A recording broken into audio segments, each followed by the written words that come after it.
ভারতের উজান থেকে নেমে আসা পাহাড়ি ঢল ও গত কয়েকদিনের টানা বর্ষণে ফেনীর ফুলগাজী ও পরশুরাম উপজেলার পানিবন্দী মানুষের সংখ্যা ছাড়িয়েছে 50,000, যা বিগত বছরগুলোকেও ছাড়িয়ে গেছে। ফেনী পরশুরাম আঞ্চলিক সড়ক সহ অভ্যন্তরীণ সড়কগুলোতে যান চলাচল বন্ধ। বাসিন্দারা খাবার আর বাসস্থান সংকটে বাড়ি ছেড়ে আশ্রয় নিচ্ছে অন্যত্র।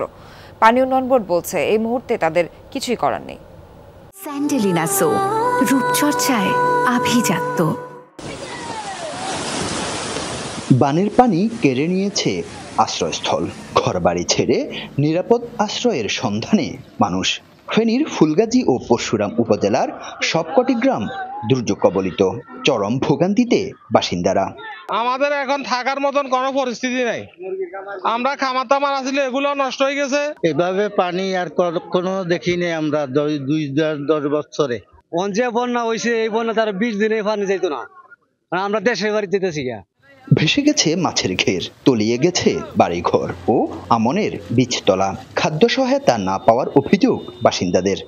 বড় বিষয় এবারে কি হয় উপর আল্লাহ ছাড়া কেউ জানে না। খাবার পেয়েছেন? না, এখনো পাইনি।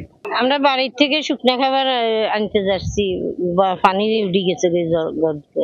পানি উন্নয়ন বোর্ডের উপবিভাগীয় প্রকৌশলী জানান, এই মুহূর্তে সংস্কার সম্ভব নয়। পানি কমলে শুরু হবে কাজ। অস্বাভাবিক পানি, যে পানি আমাদের আসলে নদীগুলো কন্ট্রোল করা সম্ভব না। বন্যা পরবর্তী শেষ হয়ে গেলে আমরা দ্রুত যে মেরামত করে দেব। ভারী বৃষ্টি আর ঢলে কদিন ধরে বাড়ছিল পানি। শনিবার মুহুরী নদীর বন্যা নিয়ন্ত্রণ বাঁধের 17টি পয়েন্টে ভাঙন দেখা দেয়। আরিফুর রহমান, যমুনা নিউজ, ফেনী।